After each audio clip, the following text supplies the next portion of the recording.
Hello and welcome to RingTalk, Season 3, Episode 12. I'm joined once again by Junior Goodwin. How are we doing, Josh? Yeah, good. Best looking man in boxing. Senior Goodwin. How are we doing? I'm not the best looking man in boxing, but I'm doing all right. You are the Senior Goodwin, though. And the ugliest boxer in the UK, LINUS UDOFIA. How you doing, LINUS? Sorry, you said my name wrong. Pausing it?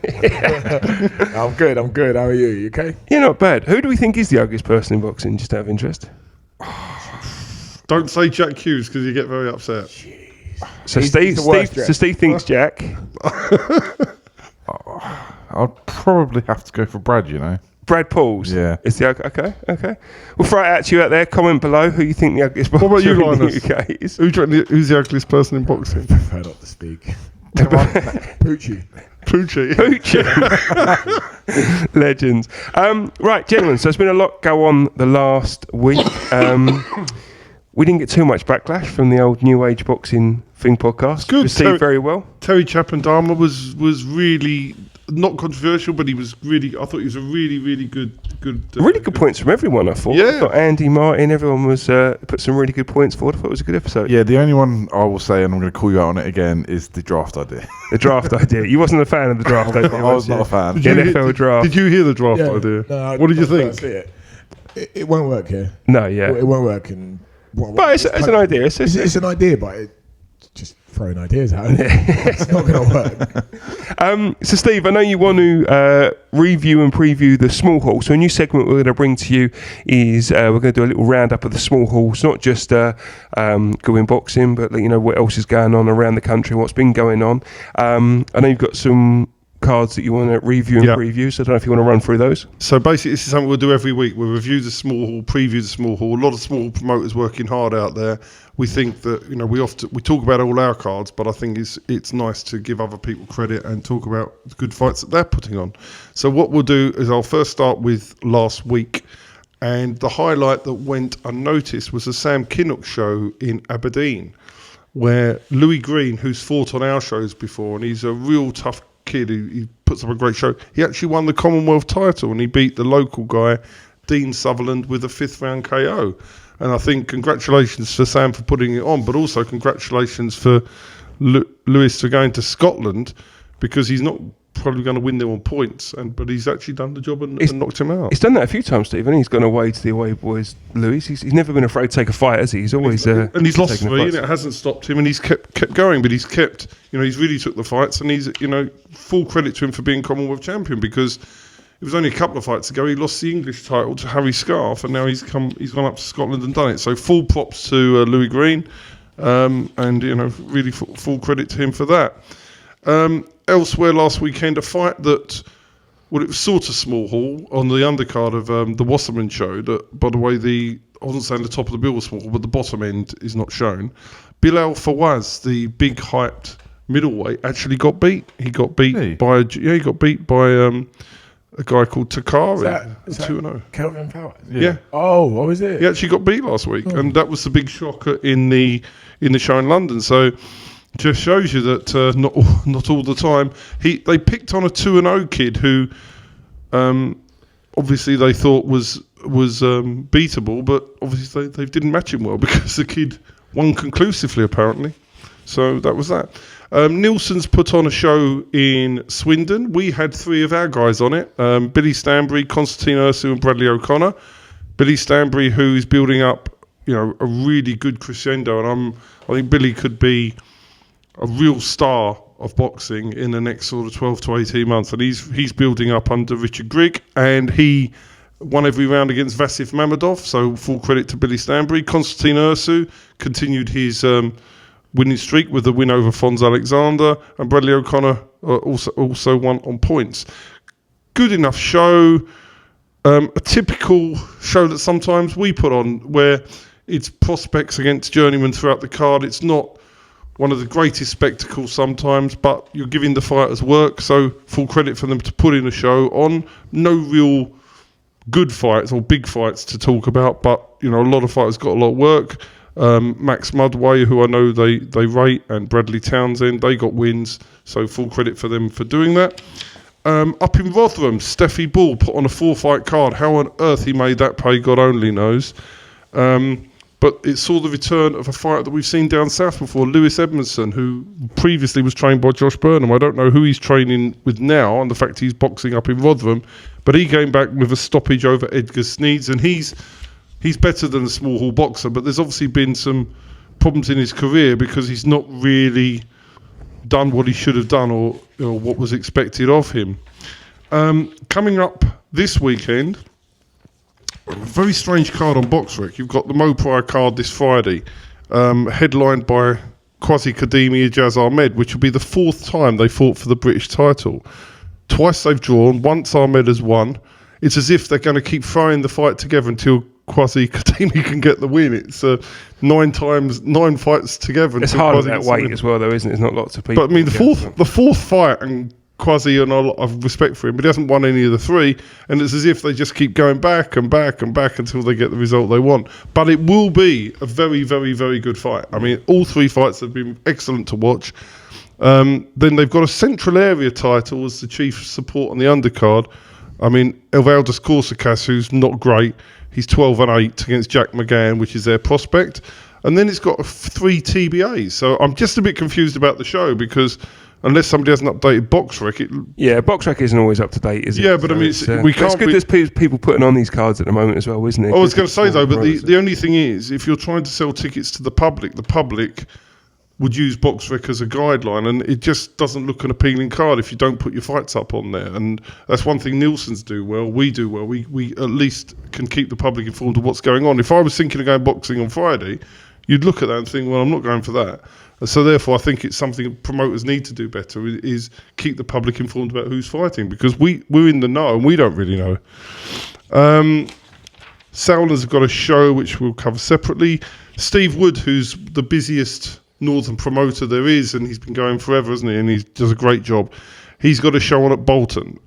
Couple of fighters that you wouldn't expect to see on the small hall. Jack Cullen, Jack Flatley. Obviously, he's obviously having to rebuild them before he sends them back for TV fights. But I mean, Jack Cullen's exciting. He was on the Matchroom cards, wasn't he? I'm surprised to see him, that Steve's got to put him on. Good to see him back on those shows, though. Surely that helps the Steve Wood card. Be good for anyone going to Steve Wood card to see Jack Cullen. That's a good name to draw to the card. Yeah, it is, but I mean, if I said to LINUS tomorrow, you're on a TV card and you're getting paid X amount of pounds of money, and by the way, next week you're fighting back on a Goodwin show and you've got to sell some tickets again. But if you have a couple of losses, you do. But Jack Cullen has been up there with draws. I'm not really sure. I don't think that's a bad thing, personally. Me, Kevin Kempton's opinion, I don't think it's a bad thing to see him on there. I'm not saying it's 100% the thing, but sometimes just a little bounce back, a little bit busy. Look, needs must. If you can't get the fight on TV, you've got to do it. Absolutely. I was just saying that I was surprised to see those names there and not on TV, because Jack Cullen, for example, I think is really exciting. Yeah, good fight. And he's a big ticket seller. So Yeah, I was surprised to see him back on small hall. But Steve Wood's brilliant. He's doing his job as a manager to make sure he keeps active and relevant. So well done to him. And Pat Barrett, who stages shows across the country, he's doing one in Oldham this weekend. No big fights, but again, keeping his fighters busy and building them up. So a lot of fighters, a lot of these promoters are working around the country, not earning any money, but still keeping their fighters busy. So full credit to all of them. But we'll review and preview the small hall every week, and we'll pick out the highlights of who's fighting. So at least people, if they're watching and they're in the area, they might want to go along. Absolutely. So it's good to show more credit and more attention to these small hall things. Like, let's come back on that Jack Cullen thing. As Steve said, if it was a situation you had to come back on the Goodwin show, would it bother you? If it depended on the situation? It depends, innit? It depends, but it depends what the situation is. But it'd be a fall from... It'd feel different because, you lost... Let's say in my situation, if I went from where I've fought my last 6 or 7 fights on TV cards and things like that to go back to a Goodwin show, respectfully, I understand. I'm mature enough to understand that I might have to take those steps. I might have to do this. I understand the process. However, it might not feel the best. It might be a bit of a step down, but I understand the process. But it's weird. It is weird to see his name on a small hall card like that. Yeah, it's good. I don't think it's a bad thing. A boxing ring's a boxing ring. Sometimes it's good for the card, and I think sometimes you just need to keep people busy and. get. So yeah, I quite like it. Okay, so there was quite a lot of boxing at the weekend. We had a Wasserman show, we had the Boxer show, a Frank Warren card, we had a Matchroom card. Let's kick off. We talked about it on the pod last time. The Wasserman show, there was only one main real fight to talk about, which was the Harlem Eubank versus Tom Farrell fight. I thought it was going to be an alright fight. No one else seemed to like it, but it ended up being an alright fight. But Eubank won as we expected. Yep. Yeah, and I think it demonstrated on that performance Harlem has got limitations because Tom Farrell is a very good domestic fighter, but he hurt Harlem, and I think it's exposed his limitations and how far he's going to go, and that's the reality of it. So Linus, how far do you think Harlem Eubank does go? I think he gets to British. I'm not saying he wins it. I'm not saying he doesn't live there, but I think he gets to it if he's matched right. I think he's a good talent. I like him. He's all right, and he's young enough. If he's managed right and built right, he can get to British level and above. Yeah, he can whack as well. Josh, how far do you think he gets you, Linus, British level? Do you think he gets higher than that? No, I think Linus is spot on there. I think if he gets above British, he's overachieved. I haven't seen all his fights, but from what I've seen, I think that's a fair judgment. Okay. We'll talk about the Frank Warren card first. So the main fight on that was the Parker Ryder fight. So I'm going to big myself up. I did say it's the bet of the year. You did say it's the bet of the year, and we did bet it, we earned some money. You think so? Let's talk about that. So Josh, why did you think it was the bet of the year first of all? And we'll talk about the result. Obviously, it was John Ryder that came away with the win. First, well, you look at the two records. John Ryder's tends to only lose to very good people, and most of the fights he has lost are usually very close. And obviously, he's coming off a career best performance against Danny Jacobs. And then you go to Zach Parker. For me, he's a very, very typical Frank Warren match fighter. Undefeated, looks good, but when you look into who he's actually fought, he's never fought anyone meaningful, ever. And then the one time he's fought one fight that you know a lot about, he struggled, and many thought he got a lucky decision. So for me, John Ryder being the not the favourite was absolutely outrageous. So straight away for me, that was a bet of the year, because I thought John Ryder wins, he should be a heavy favourite. And when he's not, you've got to bet on that. Yeah, and that's one thing that Frank Warren probably doesn't get the credit for. He's very good at matching prospects and getting them to things. It's an unsold thing that Frank Warren does. He's getting prospects this far. Steve, you agree with Josh? I totally agree. Now, obviously, we'll come on to the fight and what happened. But the one thing Frank Warren does, and there are lots of critics of Frank Warren, but the building of fighters is second to none. Best promoter in the country for doing that. For taking them from 0 to 12, 15. Yeah, forget the contractual terms or any of the other stuff that you get people getting upset about. In terms of if you were a fighter and you could take the rest of it out and you wanted a promoter to build you, Frank Warren is the number one. If he backs you, if he wants you, he backs you. He finds you the right fights and builds you correctly. So for sure. Just look at Annie Yard. Yeah, perfect example. Never really fought anyone of note. Gets to her fight with Sergey Kovalev, and now with Batayev. Say what you want about what's going to happen to him. Yeah, he's made stupid money for. Do you know what I mean? Yeah. Like he's been matched very well. No, that is a thing I think goes on. I know there's some critics out there for Frank, but I say one thing he's good at is getting these prospects. If he backs the prospects, he's very good at building it up there. I mean, obviously, if he falls out of love with them and doesn't like them anymore or doesn't rate them, then that's a different story. But the ones he really backs, if he really backs them, he's brilliant at it. But going back to the Parker Ryder fight, I mean, Josh was right, but it was a busted hand. So if you look at the cards. Have you seen the video of his hand afterwards? It's bad, isn't it? It's bad, yeah. However, we've seen boxers all the time, at least. For me, you'll fight for the interim world title is like you're changing your life if you win that fight. There's been some interesting views on that, actually. And Linus, I'll ask you about this, as you're probably best placed, you and Josh, to answer this. So there's been some people come out and said, bad hand, definitely should have pulled out, should have stopped, could have caused long-term damage. There's obviously been a lot of fighters come out saying, we've all fought with broken hands, carry on. What's your opinion of it? I know you don't know what he was feeling, so it's very difficult to say, some subjective, but... Yeah, it's a hard one. It's a hard one. There's so many different variables that go into it. So there's certain kind of fighters. Fight and flight is a real thing. And funny enough, me and the boys had a conversation in the gym about this yesterday, and he was like, Ellis was like, "Oh, you know, you gotta go on. If it's a hand, it's not like you've done your eye socket or this and that." And I went, "Yeah, I get it. Because what would you do?" And I was like, personally, it depends what hand I've broken. Yeah.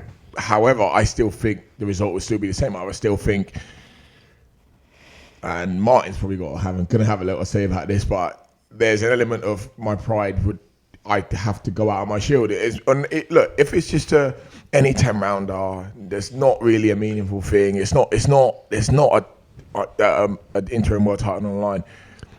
It's easier to turn around and go, you know what? Let's just get out of this. Let's sort this out. Let's get it sorted out. Let's come back another day. Yeah. But after this fight, you could be looking at Canelo. Could be. It's a fight. Anything can happen. Anything can happen. You know, anything can happen. Personally, it depends what hand I break, but I can only say it. It's easy to sit here and say it, and it hasn't happened to me. It's easy to sit here and say, look, I'd do my best to fucking box it out. Let's say my last fight, I crack Bentley, I break my right hand. My natural instinct, because it's happened before, I popped the shoulder out of my socket before in the amateurs, and my natural instinct was just to box it out and see the fight out. Yeah. Do you know what I mean? But you don't know what he's feeling. Yeah, exactly that. You don't know. And a broken hand isn't a broken... Like, there's no two broken hands the same. There's breaking your hand and I look back to... Was it Danny Williams and I think it was Mark Potter, rest in peace. Yeah. When Danny Williams popped his shoulder out, I think the one came out, put it back in, came out again, knocked him out with one hand. Knocked him out with one hand. I know that's an extreme, but boxers do go through that, and you have seen it throughout history of boxers going through severe injuries and carrying on. Yeah. I agree. If it's an eye socket, a jaw, I think that's a completely different story. Yeah. But with hand, you can go one-handed. You can try and box for a couple of rounds. Look to me, John Ryder's starting to get on top. He busted his hand and just thought, do you know what? I'll fight another day. Yeah. But do you know, the thing with scorecards, on 2 cards, Ryder was 3-1 down already. Yeah, so, I could see that though. But I think you all expected Ryder to be down over the first few fights. I think I did. If that went to a round, I expect Ryder to be down over the first few. He's slowly starting to the third and fourth when he started to get. Yeah. Fourth when he started to get really on top. Third he started to get in, and I actually thought the fourth would beat him up a little bit. Yeah, that's how I thought the fight would go. I thought Ryder would gradually sort of get to him, slowly start to break him down, etc. Just one thing I do want to mention, as you mentioned there, Josh, Mark Potter. I do think it's right, we should mention it. Unfortunately passed away recently with a long battle with cancer. Very well respected around the boxing scene. Great heavyweight boxer. Just absolutely tragic and sad for Mark and everybody that knows. And our thoughts are with family. And thanks to Mark for all you did for boxing and the career you had. So rest in peace, Mark. So going on to the other cards. Just very quickly, I want to mention Hamzah Sheeraz. Yeah, of course, also on the Frank 1 card. Because, I mean, you had the wins for Sam Noakes, Dennis McCann, 2 brilliant prospects being built by Warren. But Hamzah Sheeraz getting rid of Wilson Bent in the second round is a very, very, very good performance. Incredible. He just walked through him and hurt him with every single punch. Yeah. Yeah, I couldn't believe it when I was watching it. Did you see the backlash from Amir Khan afterwards? I don't know what that's all about. Any idea about it? I saw a little bit. I don't know. What did he do? So basically, he come on an interview, asked him about it, and he said, "Yeah, I don't really follow that Hamzah Sheeraz. I'm not really interested. I don't really like him. I think he's a bit arrogant, and he's getting a bit above his station, and I never got above my station." And then obviously Hamzah Sheeraz then tweeted and tagged Canelo in saying, "Bro, I think you hit this guy too hard." But it was just. Did anyone know about that beforehand, or is that a surprise to everybody? No, Hamzah Sheeraz and Amir Khan don't get on. Is that it from the Frank Warren card? That's it from the Frank Warren card, we'll talk about the Matchroom card. Let's talk about Wardley Gorman first. We went as we expected it to go. Yeah, I thought Wardley would win, but I didn't think it'd be... Gorman started off really well, didn't he? Thought the first round and a half, he was probably beating Fabio up a little bit. Fair to say.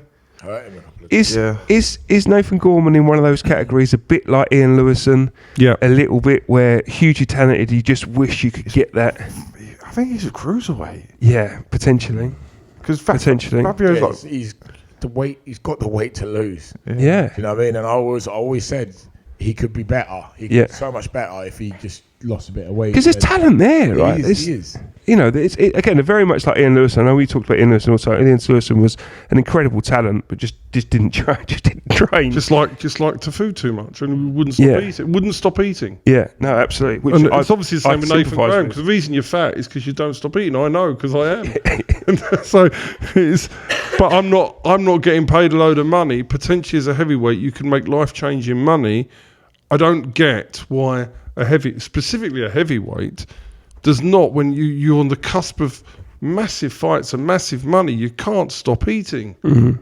I mean, you will see him again for sure, Nathan Gorman. I'm sure he'll get used and rolled out against. But he's really talented. He's really talented. Yeah, you know, he is. It's a little bit frustrating. The cruiserweight question's interesting. I don't know how heavy he weighed in that day, but whether he could make. I don't know what you guys think, but you look at his body. If he say 17, 18 stone, which I imagine he was. He's got 4 stone, 5 stone to lose. He could lose a bit. Potentially. He 100% could lose a bit. He's like you said, he's talented. He was beating Wardley early on, and I was sat there. I thought, you know what I mean, when I got asked, like, who you think? I went, well, I think Wardley does it. I think Gorman's good, but I think Wardley's just a little bit fitter. It's this and that. It's all these things.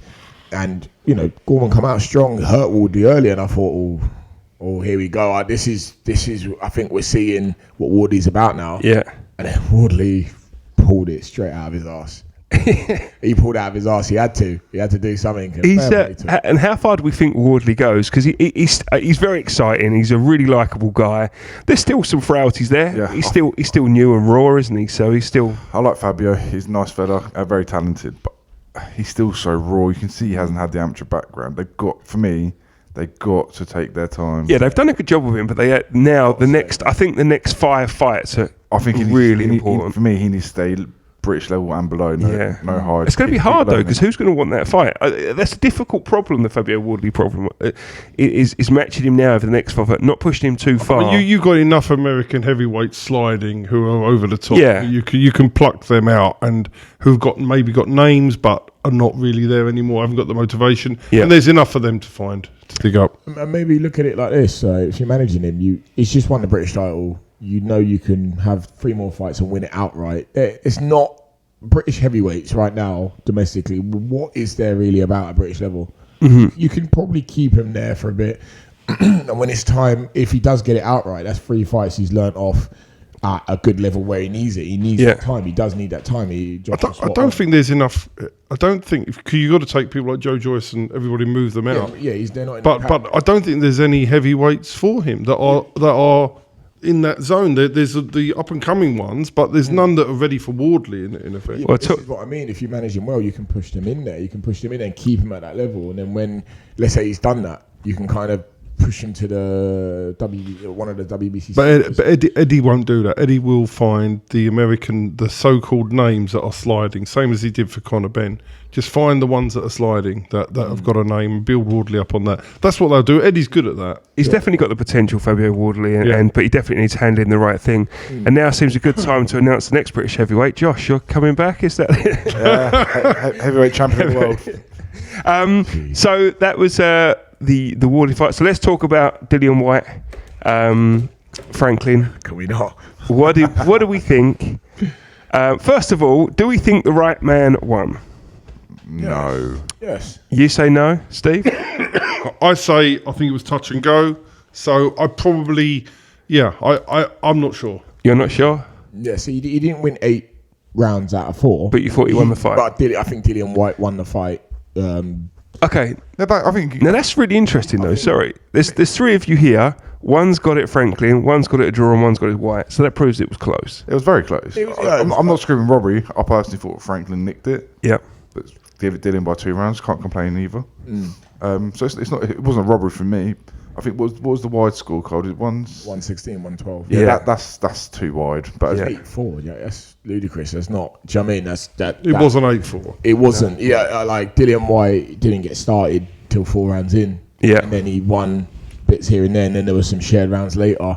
And look, a lot of people, and look, I'm just saying it from what I saw. I watched it and I thought, I think Dillian Whyte won this fight. He didn't win it wide. He won it very close. I think he showed And look, respectfully, I think he showed that he cannot be in the conversation at world level anymore. Like, he should have never, or ever. Yeah, he should. Well, I don't know whatever, but it's He's never ever He was never- ever world level ever. maybe. Ever. I don't. I At any point, what heavyweight world champion would he have beaten? No, but it doesn't mean to say you have to be world champion to be at world level. Disagree. That's not what I said. I'm just saying what heavyweight champion would he have beaten? Even when AJ and Fury and all these other people are like, I think look, anything could happen with the punch power he's got. It could happen at any fight. Look, do I think he's on the outskirts of those? Do I think he's as good as the others? No. For me, he's a European level fighter. There's no disgrace in that. You got to remember, Derek Chisora was beating him. I thought Derek Chisora won the first fight, Yes. and in the second fight he was beating him and clearly winning before he got knocked out in the 11th. But that's the point. So he got knocked out. though. Not the first fight, though. But that's I think he won the first fight. Yeah, But absolutely. that says it all. That says it all. So Derek Chisora, you don't think is a world heavyweight? No, level he's below. fighter. He they're, doesn't both, beat they're both European level fighters. Which both of them. really, Who get really good Derek level. Chisora now, don't forget, Derek Chisora fought Vitaly Klitschko. Derek Chisora's been around a long time. But he You're saying loses. back But then he, wasn't? but he loses to them all. He loses. I was in. He So lost. you only think world level is someone that wins a world championship? Yes.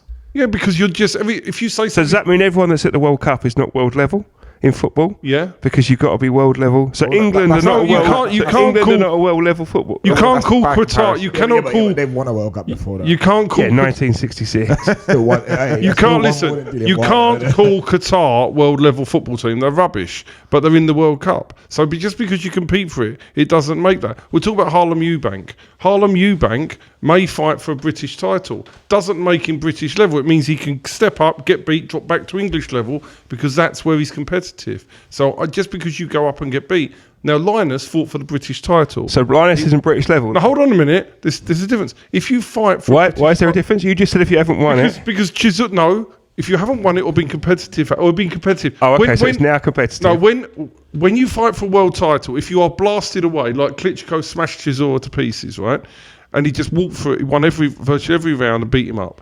When he fought Tyson Are you Fury, sure? He didn't. He wasn't close against Klitschko. He was competitive in parts, but Charlie I won. don't think you remember that how fight. many rounds? How many rounds did he? Probably 9 or 10. Eight, 9 rounds he lost by. Let's slow it down. Let's slow it down. Look at this. Dillian Whyte, in your eyes, world level fighter. No, hang on. Yeah. Hear me out. So, and he went and fought a world champion in Tyson Fury. Yeah. What happened? What rounds did he win? He came out southpaw and got chinned 6 rounds later. Look, you got to be. I'm not saying, you have to win a world title to be world level. But that's what you just said. That's what the three of you just said. I believe that if you can't win a world title, how can you say you're world level? Okay, that's fine. And if you take that stance, that's fine. Can I caveat that with a negative? You didn't say that Hold caveat on. first. So so maybe the wording is wrong. But if you can't fight for a world title and fight the top fighters and be very close, LINUS fought Bentley for a British title. It was touch and go. Okay, that so makes him British level, in my opinion. Okay, right. But if you fight for, for example, fight for a British title and you get blasted in 3 rounds or lose 11 rounds to 1, that doesn't make you, in my opinion, that doesn't make you British level because you've not been competitive at that level. So that's why you bounce back to English, win an English title. That means you're English level. Okay, so for someone to be British level or world level, they have to be competitive At that level. At that level. Yeah. Yeah, I think that's a fair. That's a Okay, better way to explain it. Cool. That's fine. Now define competitive. So I can define what's not competitive. Tyson Fury against Dillian Whyte. That wasn't competitive. That wasn't the question. Define competitive. It's quite obvious what's not competitive. And what competitive split decision or lose 2 to 3? So Derek Chisora and Dillian Whyte were both competitive fights. They're at the same level. Give or take who won or who drew. LINUS against Bentley was competitive. River Wilson Bent against Hamzah Sheeraz. I think Hamzah Sheeraz is a British level fighter. River Wilson Bent He's above that. If not above, but River Wilson Bent isn't that level. He got demolished in 2 rounds. Yeah, but I think Hamzah Sheeraz is personally better. Do you think it's better than British? You do not do that to River Wilson Bent if you're only a British level. So yeah, I mean, he may be better, but with time will tell, right? So I think when you look at we're not disrespecting Dillian Whyte or Derek Chisora. We're not. They're both. No. I'm just Let's interested. This is just taking us. Let's take Derek. When he fought Ajit Kabiel for the European title, he lost fairly clearly, although he got close on the cards. That was a competitive. So you say he's European level because he's fought at that level. when he has stepped up to fight world level fighters, and I mean proper world level fighters, he has struggled apart from Usyk because he was competitive against Usyk. So you would take a view on that So fight. Usyk is the unified. Yeah. So you would take a view on that fight. So we are saying Derek Chisora's world level now. No. We'll take a view on that fight. What I'm saying is we would take a view on that fight, on that one fight where he was competitive, and you either say on that one performance he's world level, or that Usyk severely. Okay, so you're world level if you win a world title, or if you're competitive in more than one fight, or if No. But that wasn't for world title. That was a warm up. If you fight for a world title, if you fight for a world title against somebody that's their day, and you are competitive, you're a world level fighter.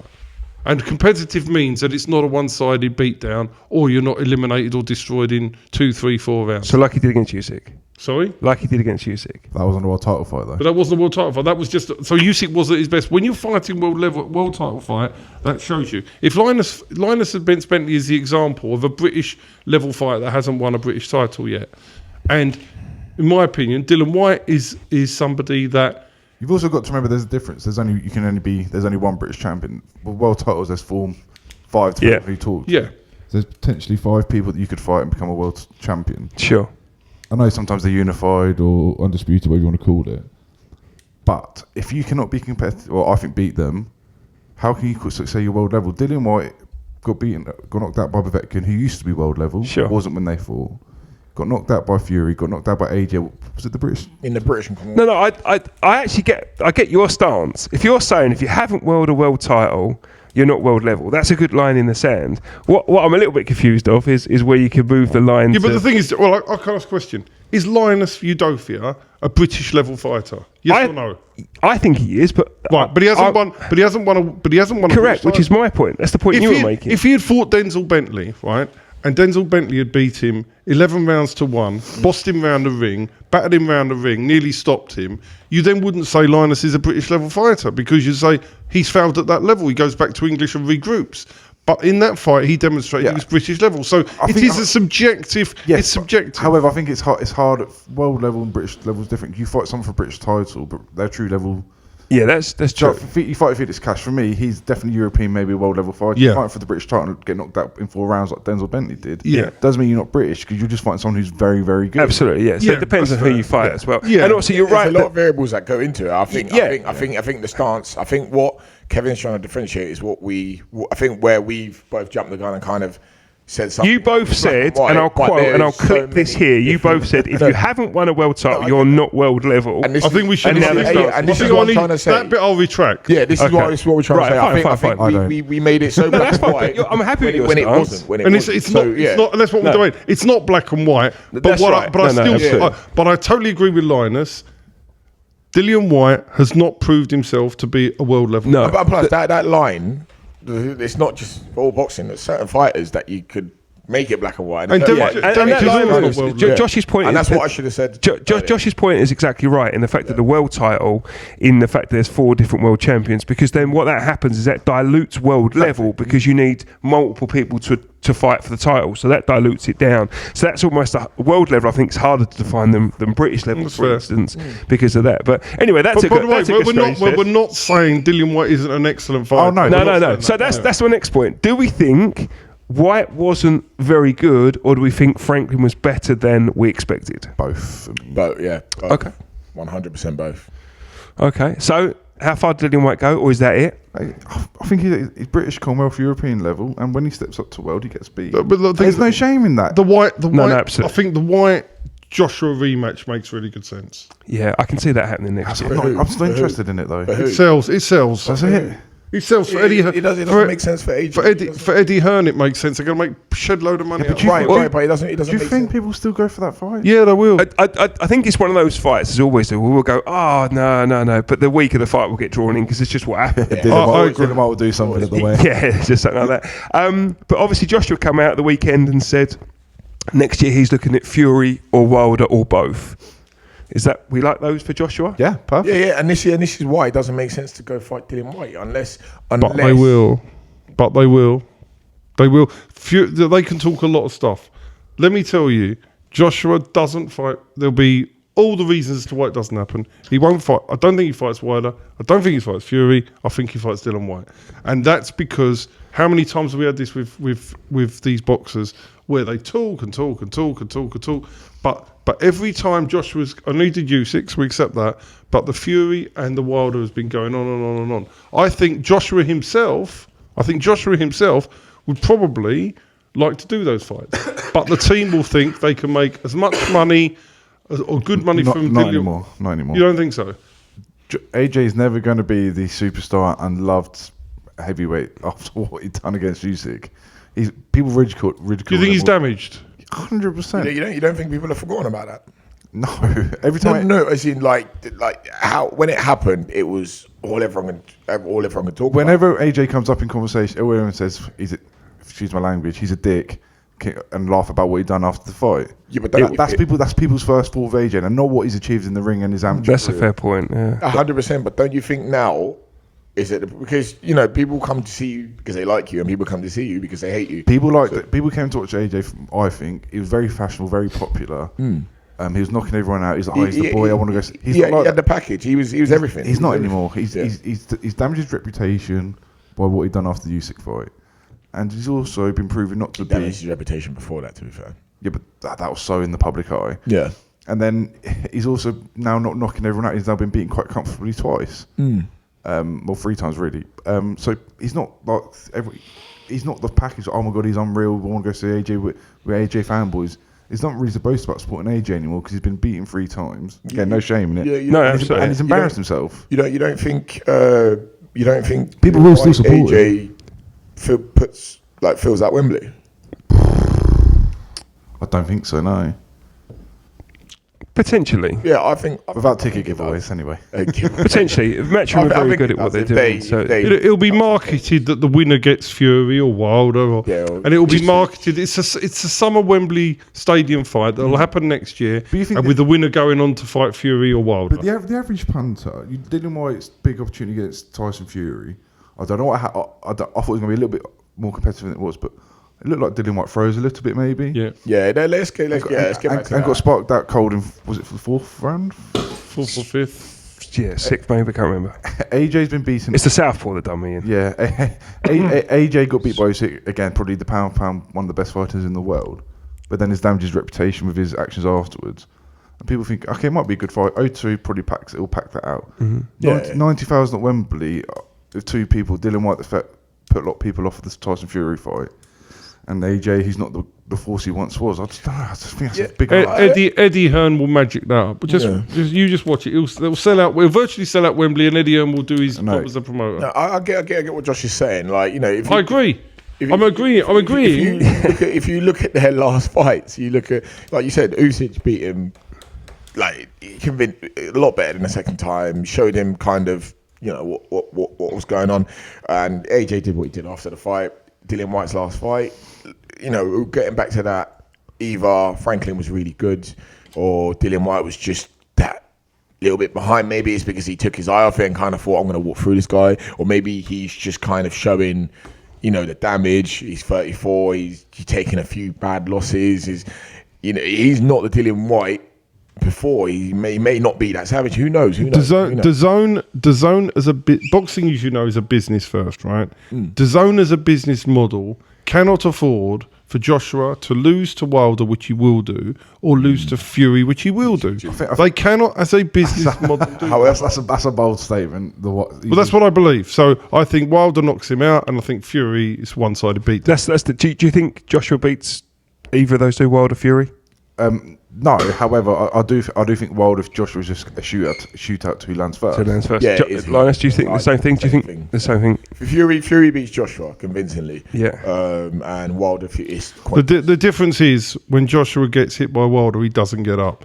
When Wilder gets hit by Joshua, he will try and get up. I think Wilder beat. I think that's what happens. And I'm telling you, as a business model, DAZN, who are struggling, in my opinion, cannot afford to lose Joshua.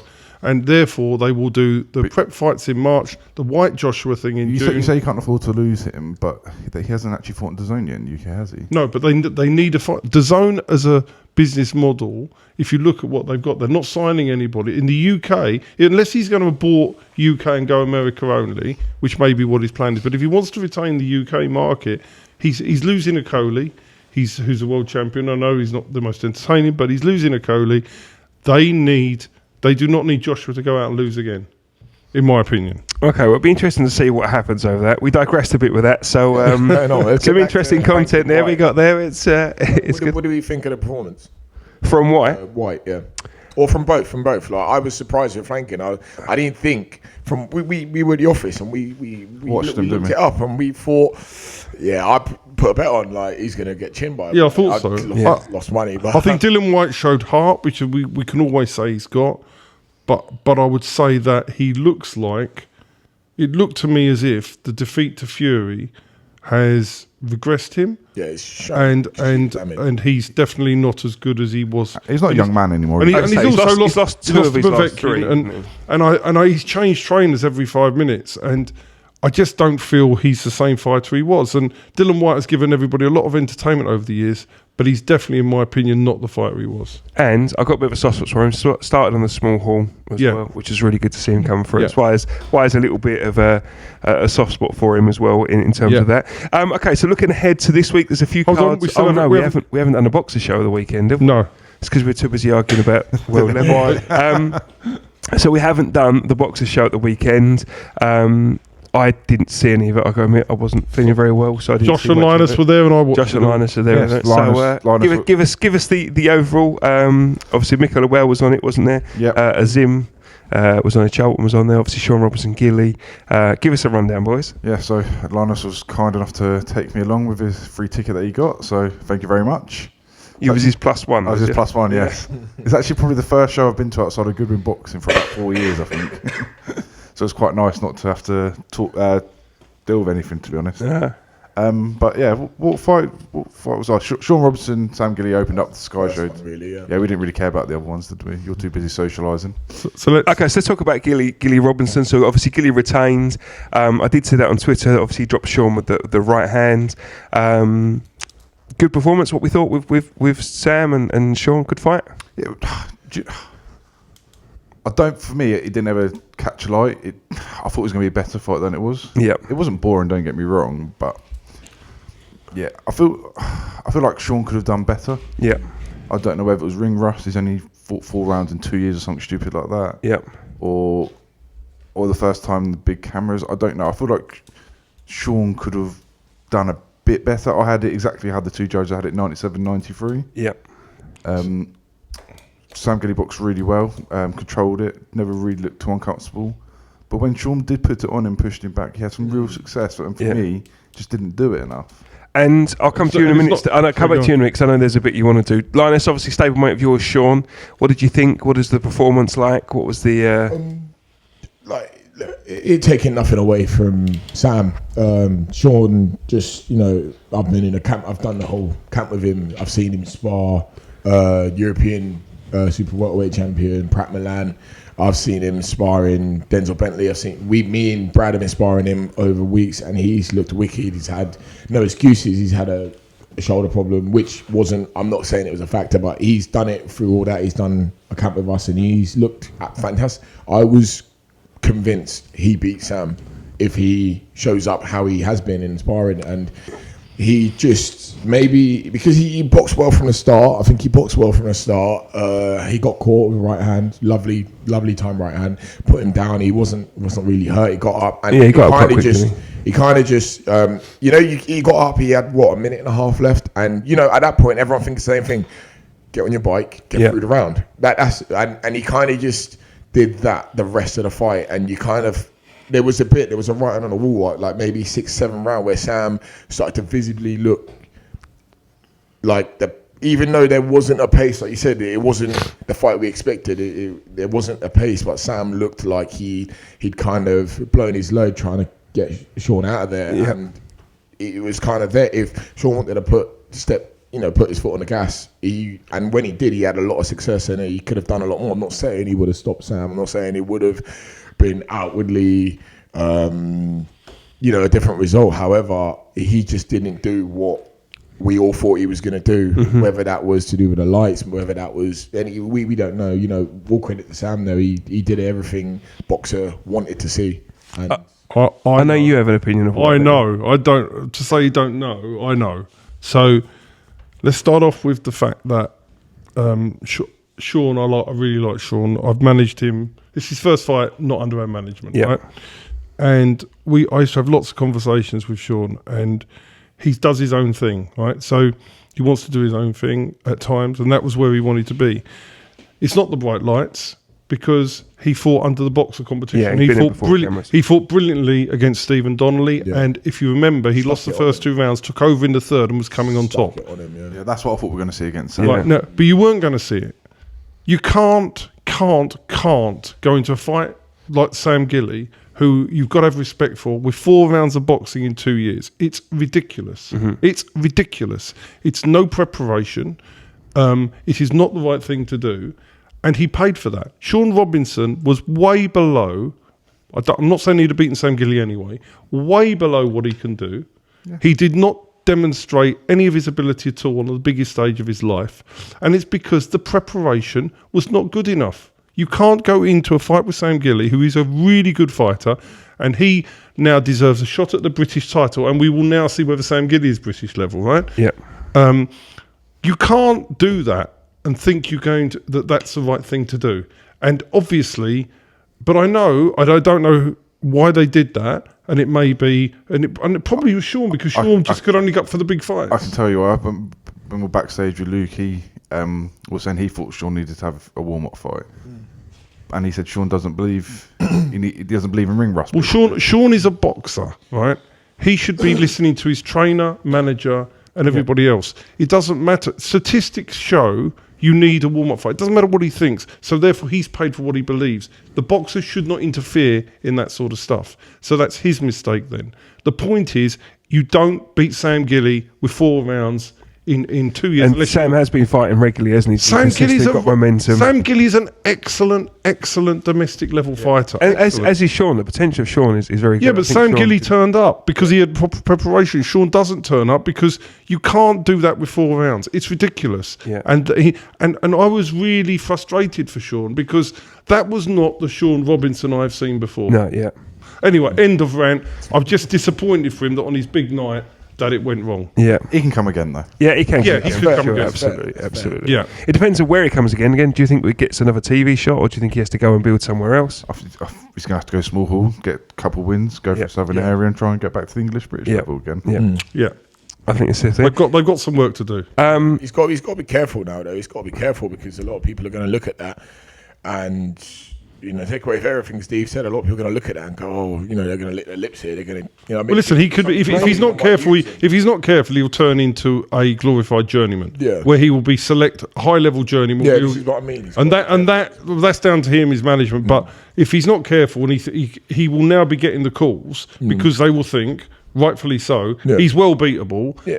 And if we pick the right fights, like the Warrens will pick their up and coming super welters, go for Sean, give him the payday, get him beat again. Yeah, so it depends which way he goes. It's harsh, because he's a lot better than that. However, from what everyone's seen, everyone's like, that's where he is, and you're spot on. Yeah, in my opinion. He's definitely better, but he can definitely come against features and see how that plays out. Adam Azim versus Ryan Charlton, great fight. Ryan Charlton, Rylan. Yeah, I'll let Linus talk through the fight, but the one thing this year I have with that fight personally is you have a corner team to look after you. Yeah. I like Stephen Whitwell, I think he's a good trainer. However, for me, sending Ryden out after the second round, me and Linus both turned around to each other and he needs to be pulled out. Yeah, as soon as he sat down and 30 seconds through, I said I'd pull him out. I wouldn't give them the highlight reel, because you've been hurt every 30 seconds of the first round. You've been hurt. He's been hurt with something. He's getting on to. Ryland has the power, but he hasn't even touched His him. power's not. He punches a little bit, but he's not a one punch. It's Izzy. I understand, but at this point, he hasn't even touched him. He hasn't even bothered Azim yet. And I'm thinking he's hurt you a lot in a scary amount of time with different shots. And it just doesn't look good. And at this point, this is get him out. You don't send him out there to be a highlight reel because it's not worth it. We both said it as soon as he got out, bang, and we legged it out of there. The left uppercut, was that the a shot that dropped him with as well? There was a right hand that finished it at the end, but I think the left hook. Isn't there a left uppercut that comes in there at some stage? Through a few of those. Yeah. But take the corner away. What a super talent. Yeah, so Adam is in. Obviously, they're building in. That's the box office star. They're looking at building boxer. Whole package? Yeah, looks it. Yeah. He hasn't fought anyone above an area level fight yet. No.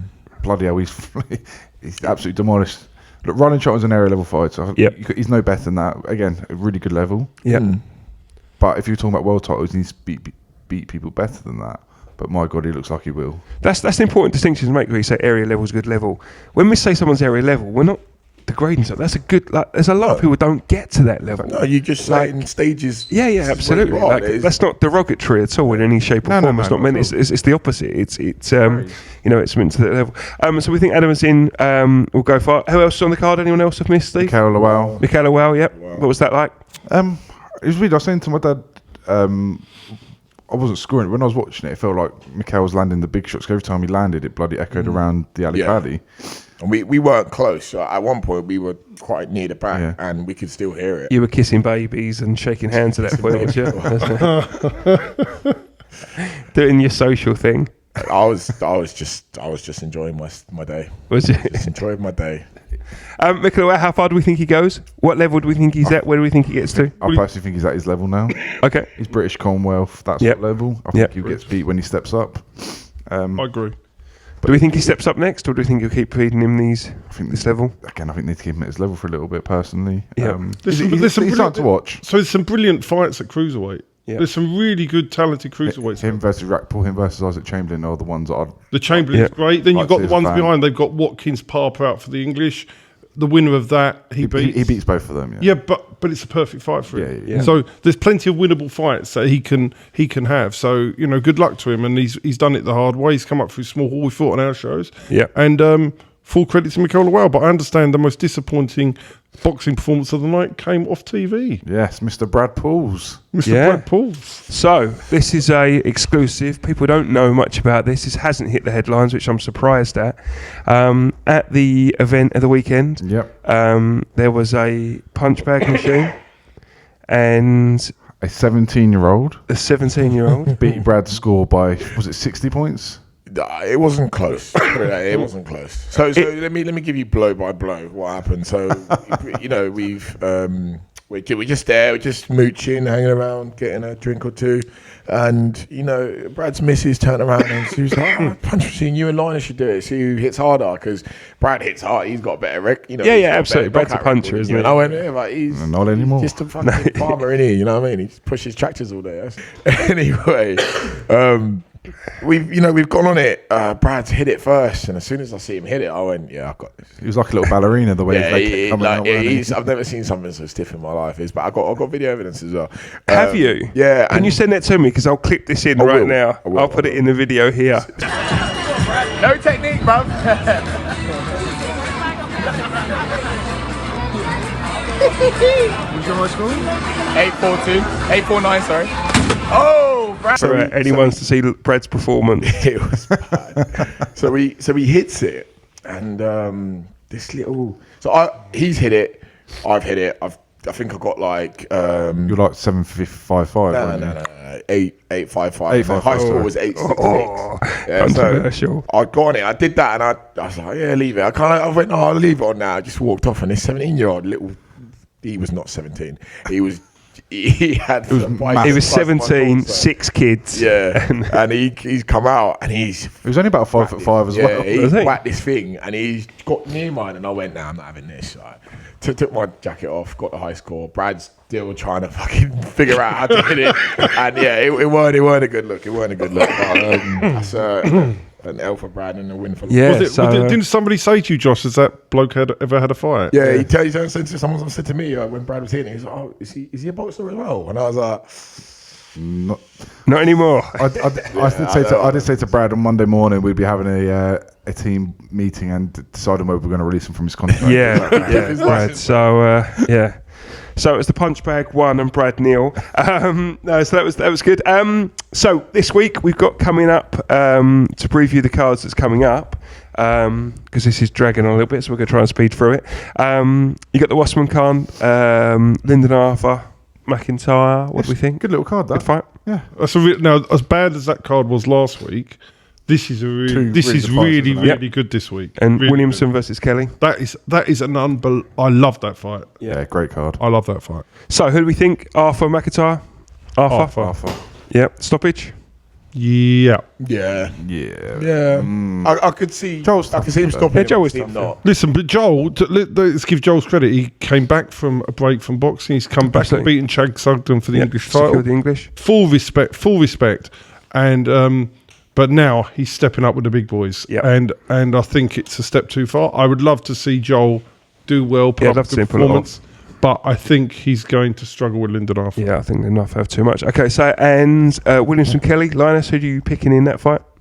Williamson. You think Williamson? I think he's just a bit of a wrecking ball. Someone you don't really want to go near. You don't really want to stand with. You know, I think Kelly's very good, very classy. He can box very well. Just a better fighter, right? I just think Williamson's, especially what he done to Cheeseman. I just think it is almost going to be like Avanesian again. Mm-hmm. I think Williamson will be not losing the first few rounds, but he won't be winning them. Sure. Until later on, and then I think he starts to come on top. So we think Kelly ahead early on, and then Yeah, I Williamson. completely agree. Yeah, Steve, same for you. He's just more robust as a fighter. He's more seasoned. He's tougher. He's just got that bit more. But I understand Wasserman's have to make this fight for their boy because they've got to make headline fights, and they've got and their roster of fighters is diminishing and isn't as good as it was. And on that basis, they're going to be struggling to make fights. So their boys are going to be thrown in. So that's how it is. So contrary to what I was saying about Warren, Wasserman's don't have that luxury because they haven't got the fighters that to build proper, and they're not building them. They're just throwing them in, and that's the deal they've got with Channel 5. So they're not doing the same job, say, that Warren is doing. No, but they are newer as But well. in Isn't it? It takes a while to build a stable and then build. Yeah, but they aren't. How are Josh Kelly, Williamson? By the way, That's not that good, fight. That's the right fight to have. You have to see whether he's good enough. But what I'm saying is, when you look down the cards, where are the Wasserman fighters that are coming through? They're not there. You take Josh Kelly out. You take Harlem Eubank. You've got 4-5-0, haven't you? But where's the next match? Lyndon Arthur, good fight for Lyndon Arthur. But Nathan Gorman was just sold off down to Matchroom. Again, I wouldn't say sort of. Fabio Wardley comes from white collar for a British title. You've got to take those sort of. Yeah, we almost praised them last week as well, but get them to a level and moving on. Yeah, but your thing is, what I'm saying is they're always, as I said before, it's very easy to make fights and lose. You need to make fights you're going to win. Yeah, but you got Nathan Gorman's got to fight Fabio Wardley for the British title on a card like that. Yeah, but then they've made the wrong signing. If they've signed a fat heavyweight, they should maybe have got somebody who's more committed. But we all agree he's got talent. The Wasserman stable is not good enough. No, but I think that could be said about a lot of stables at the moment. To be honest, I with think you. No. You look at Eddie Hearns. They're coming through. Look at Warren's. I can give you a list of Eddie Hearns. Who's he got coming from? List six Eddie Hearns latest prospects. What's it? Okay, well, you were talking about the ones. Are you talking about Terry Harper as a prospect? No. How's that prospect? So I'm talking about people that are high level. Terry Harper's big fights. Terry Harper's a main eventer. Yeah, but what I'm saying is, you take Chevron Clark. Okay. Excellent. But he's a 4-0. He's got. Let's go through the card. You can go through the card of last week, and you can pick on the undercard. So that's the point we're saying is there isn't that. When I'm talking about prospects, right? I'm talking about LINUS, UDOFIA, Brad Paul's prospects. I'm talking about the fighters that are have been English and ready to go British and then to go beyond. I'm not talking about the 4-5 and O's. Okay. The 4, 5 and O's. Who Hearn got? That's. So I think Hearn's really struggling for his next. So do I. I think everyone. I think He's not. He's not. I mean, Warren has got loads. Warren Yeah. has. I'm talking about. Absolutely. Warren's probably got the deepest airway of everyone. I think so. Sky. What about Sky? They've got. Who have They're they got? getting there, but They haven't got many though. Yeah. They're trying to sign Dalton Smith. That's what I'm saying. I think that there's a I lack mean, of Dalton those. Smith is one that you would class as, but he's in between the two. What I'm trying to say though is, we can talk names. If you're running a TV network like Channel 5, you do need the headline acts. Yeah, but we're pretty sure that it's not you don't get paid shed loads of money from Channel 5. You've got to make work with sponsorship, blah blah blah. Wasserman's, is it the third? They've had 3 shows coming up now, isn't it? Yeah. 2 of them have been decent. One of them's been quite poor. But you get that on Matchroom, you get that on Sky, and you get that on BT. But the depth isn't. What I'm saying is, when you've got a fighter, if Eddie Hearn, Frank Warren, Box have a fighter that they want to build, right? They can sort of say, "What we're going to build them for 2 or 3 fights and sit them behind a good top of the bill." Yeah, but it's hard on Channel 5 because they only tend to show Correct. 1 or 2 This is fights my live. point. So they're going to That's not have your to point, push. They're going to have to push those fighters into fights, probably earlier than they'd want to do if they were doing the job right, and we know that. But they're doing it what they can do.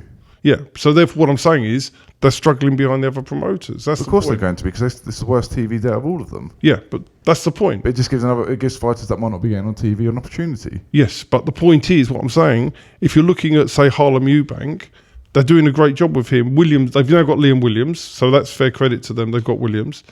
But apart from that, there's nobody. But they do maybe 5. I think their deal's 5 shows a year. 6 shows a year? You Is can't- that enough? You can't have a lot of fighters that. Is that enough? Depends what you're trying to do. You should be trying to get your fighters to the optimum level. Well, I think we'll talk. I think this is for another cast because we've only got so far, and we haven't talked about the most waited and called for fight this weekend in Fury Chisora. Oh God, yeah, which happens we this forgot weekend. about that. We've talked about it before. It's been talked to death. I don't really want to go too much. We've been watching it. I've currently actually got no plans, but put it this way. That's the only way you're watching it, though. Yeah, if I've got nothing else to do. I'm seeing something a lot better. What's that?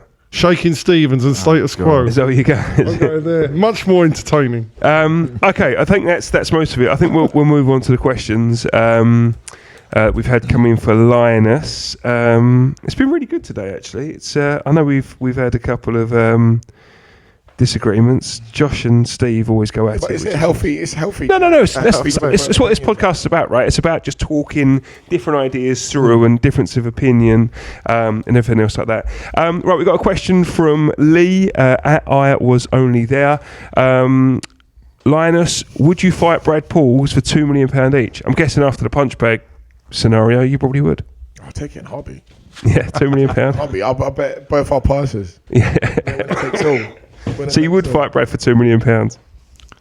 Yeah. It's fine for £5,000. Yeah, £5 if I. We'll fight each other. Whoever wins, whatever. We'll take a picture the next day in front of our new houses. That's it, exactly. If the money was right, This is from Ross Newton. Does Linus have any aims for the number of fights that you'd like to have in 2023? How many fights would you like to have next year, basically? I think that depends on what happens, which we'll have more news of that soon. But In a perfect world, I'd love to get 3 out. Do you know what I mean? In a whole year, in a whole calendar year, 3 would be like, I'd think realistic. yeah. And a bit of a luxury as well. And Steve, same for you. I think it's fair. I mean, it depends realistically on what you're having in terms of fights. If the fights are going to be what we think, 3's enough. If you're having 10, 12 round fights, then 3 is more than enough. Okay, this is from Robert Pask. In an ideal world, where does Linus see himself in boxing this time next year? So roll forward to December 2023. Where would you like to see yourself? Look, in a perfect world, I want to be moving on. I want to be fighting for the likes of British, Commonwealth, European, and in a perfect world, I'd be the holder of all 3 of those. Yeah. We just got to see where it goes. But where I see myself, that's how I'm looking. That's how I'm visualising and moving on to world honours. Is that realistic, Steve, for Linus in the trajectory? Totally realistic. Yeah. Yeah.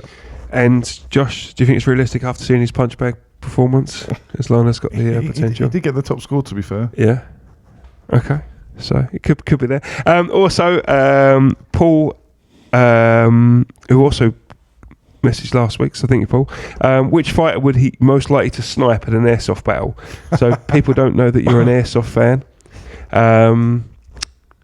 Which the fighter you'd most likely to snipe? Josh ain't a fighter.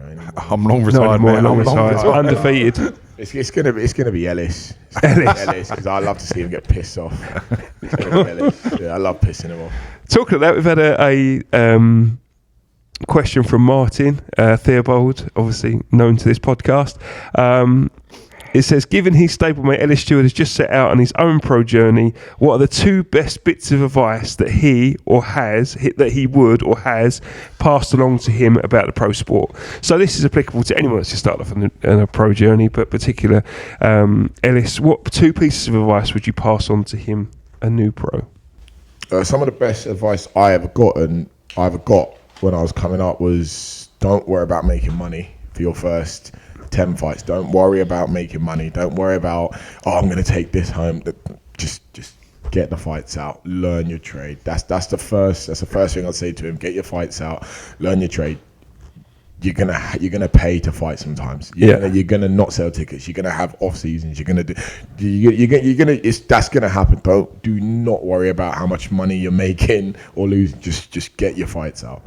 And secondly, listen, if your team haven't done you wrong, if they haven't done anything, if they haven't fucked you over, if they haven't made really bad decisions that's affected your career, trust your team and do your job, which is to fight.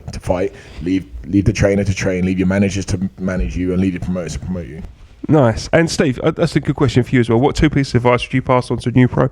Josh, have a think about it. I'm going to come to you as well. Do you know what Linus has just said is the perfect advice? I can't change that. Both bits, the thing about the money and the thing about if your team are doing good by you, stick with them, because the ones that keep chopping and changing, it normally goes wrong.